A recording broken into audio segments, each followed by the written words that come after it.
Zee 24 तास एक पाऊल पुढे. आनंदवन सोडून बाबा नर्मदा किनारी गेले आणि तो सगळा प्रकल्प तुम्हाला सांभाळायला दिला. अनेक वर्षांतर बाबा तिकडे आले आणि त्यांनी जे पाहिलं त्याच्यात तुम्हाला कधी शाबासकीची. बाबा आमटेंमुळे माझं प्रचंड नुकसान झालं. कारण जेव्हा तुम्ही सरकारच्या विरोधात लढता, तो त्यांचं तिसरं आंदोलन होतं. 3 ट्रस्ट होते त्याचा, पण लोक व्यक्ती आणि कार्य दुर्दैवाने एकत्र करतात. अग्रलेख लिहिला गेले की बाबा आमटे देशद्रोही, ते पाण्याला विरोध करतात आणि ते कोळशाला विरोध करतात. Mid day afternoon dispatch courier Lokmat सगळीकडे आर्टिकल्स आलेले आहेत की हे देशद्रोही आहेत आणि अँटी डेव्हलपमेंट आहे, असं त्याच्यावर लेख लिहिण्यात आलं. त्यामुळे माझे सगळे डोनेशन बंद झाले. गुजरातमध्ये बाबांना गांधींनंतर सगळ्यात जास्त लोक मानायचे. कॉर्पोरेटचे सगळे डोनेशन बनले की तुम्ही सिस्टीमच्या विरुद्ध लढता, तुम्ही पद्मविभूषण पद्मश्री सगळे पुरस्कार सगळे संस्करण वापस करता. तर बाबा आमटेंमुळे आमच्या संस्थेचं प्रचंड नुकसान झालं. माझं नाही, संस्थेचं प्रचंड नुकसान झालं. आणि त्या काळात आमची पोल्ट्री होती तिथे, ती करायची. तर मेनका गांधी ही माझ्या आईच्या मागे लागायची, मेनका गांधी माझ्या भावाच्या मागे लागायची. तिथे पोल्ट्री असायची की हे कशाला हे तू पोल्ट्री काढतो, आनंदवन अच्छा है, तुमने हिंसावन क्यों बनाया. ती पोल्ट्री माझी आईने माझ्या बंद करायला लावली. 70 साली पुलंनी आनंदवनामध्ये मुक्तांगणाची स्थापना केली. पुलं आणि टागोर आणि बाबा आणि टागोर त्यांचं दोघांचं नातं गुरुबंधू होतं, बाबांची शिष्य नव्हतं. म्हणून तिथे ठाई आपल्याला टागोरांचा आविष्कार आपल्याला दिसेल. रोमॅन्टिसिझम जो आहे, पण रोमॅन्टिसिझम म्हणजे असं नाही. म्हणून पुलं म्हणतात की सौंदर्याची अभिव्यक्ती आहे. तुम्ही सांगा की या सौंदर्याच्या अभिव्यक्तीला तुम्ही प्रत्यक्षात आणलं.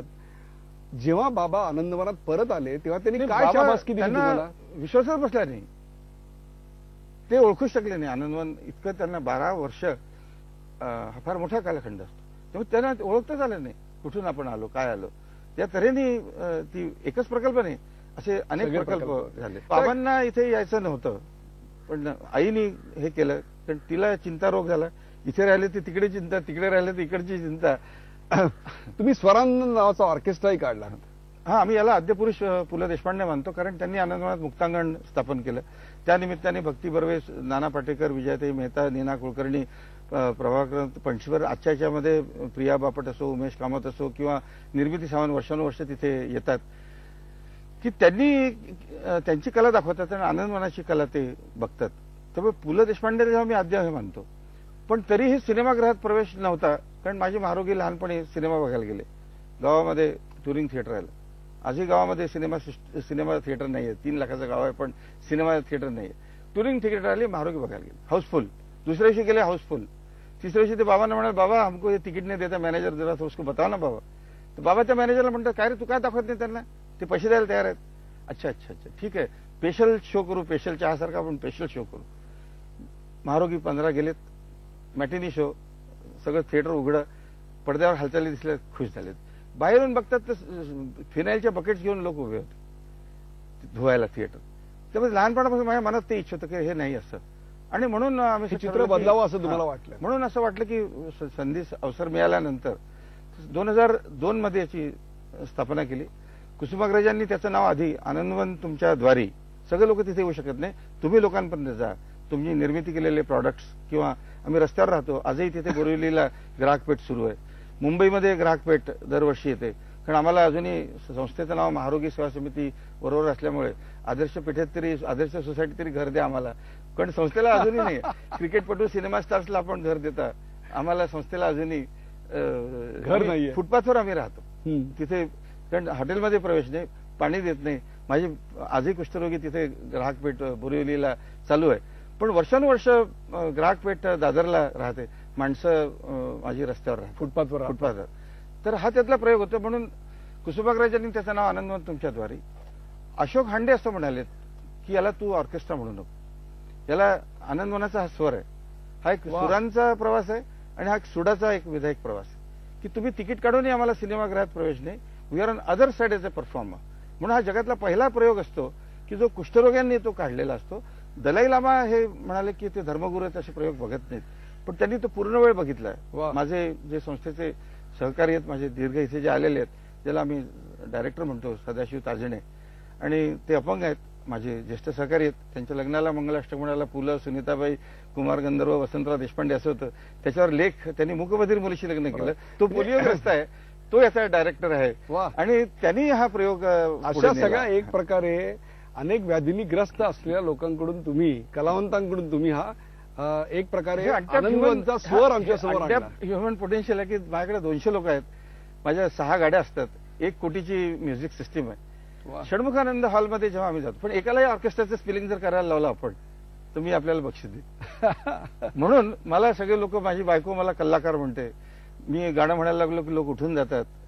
मला कुठला राग माहित नाही, कुठला लोभ माहित नाही, काळी एक पांढरी एक वर्णविद्वेषी अपार्थाईड माझ्याकडे नाही. म्हणून हा जगातला पहिला प्रयोग आहे की ज्यांनी औरंगजेबाने हा काढलेला हे आहे. बाबांना गंमत वाटायची की तुला संकोच वाटत नाही. अशोक हांडे म्हणाला की भाऊ हे तुझं काम नाही आहे. खरी गोष्ट आहे म्हटलं. आणि त्याचे आज 1500 प्रयोग होतात. किंवा षण्मुखानंद हॉलमध्ये आम्ही तो प्रयोग करतो. एका कार्यक्रमामधून आमचे ज्येष्ठ बंधू रमेश कचोलिया आणि ते अरुण शेठ आहेत ठाण्याचे, त्यांनी तो चॅरिटी शो आयोजित केला. त्याला आपल्या देशातले सगळे लोक होते, इथले मुंबईतले मान्यवर होते, चीफ गेस्ट आर पाटील आणि नाना पाटेकर होते. एका प्रयोगातून 1,67,00,000 मला मिळाले, पण त्याची पेपरमध्ये बातमी तशी फारशी आली नाही. माझ्याकडे 1600 लोक अंथरुणावर आहेत. एवढा नंबर जगात कुठेही नाही. बाबा असं म्हणाले की they have lost the battle. हे सैनिक आहेत, they won the war against the disease. जगाचा निरोप घेताना त्यांच्या मनात कटुता राहू नये. Give them best possible comfort. Medical कॉलेजपेक्षा मोठं घर या नाचगाण्यातून पोरांनी हे केलेलं आहे, याची बातमी यावी लोकांना, मला असं वाटतं. म्हणून आम्हाला अवसर द्या. बाबांनी असं म्हटलं की give them a chance not charity. म्हणून आम्ही चॅन्सिटी हा वर्ड कॉइन केलेला आहे की चान्स आणि चॅरिटीचं ब्लेंड आपण असं करू. तो चॅन्सिटी वर्ड केलेला आहे. आणि ज्यांना दिसत नाही त्यांनी 60 लाखाचं लॉयन्स इंटरनॅशनल आय हॉस्पिटल तिथे काढलेलं. यवतमाळमध्ये we are proud of our stupidity की आम्ही जगात सगळ्यात जास्त आत्महत्या करतो. त्या ठिकाणी 100 कुष्ठरोगी जेव्हा आम्ही तिथे घेऊन जातो, तिथे एक भूमाता, जसं मी भामरागडला होतो हेमलकशाला, इथे गोमाता, तिथे दूधच नाही, आईचं दूध आपण काढत नाही. आणि ही आदिवासी आदिम जाती, याला कोलाम असं म्हणतात, की त्यांना 12 बरोबर तयार नाही, हेल्थ डिलिव्हरी सिस्टीम नाही, पोळपाट लाटणं नाही. आणि तिथे आता सगळी ती स्पॉईल होऊन गेली. त्याला बिकम वेलफेअर ॲडिक्ट.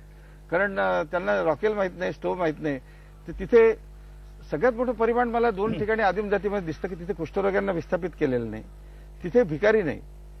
दिवंगत विजय तेंडुलकरांनी आम्हा दोघा भावांवर फिल्म काढली होती की हा एक प्रवीण पाटकर फॅकल्टी होते आणि दीपा श्रीराम लागू, विनय सावंत या 4 लोकांनी आमच्यावर फिल्म काढली 76 साली. की म्हटलं एवढी अद्भुत सृष्टी आहे की चोरी नाही, कुलूप नाही. शनी शिंगणापूरचे कशाला कौतुक करता, म्हटलं तिथे कुलूपच नाही आणि भिकारी नाही. वा, सगळ्यात ही आदर्श प्रकारे समाज परिवर्तनाचं तीर्थक्षेत्र. चोरी नाही, भिकारी नाही आणि बलात्कार नाही, विनयभंग नाही, पोलीस स्टेशन नाही. आदर्श सोसायटीची आपली परिमाण, युटोपियन ब्लूप्रिंटची आपली काय परिमाण. झी 24 तास, एक पाऊल पुढे.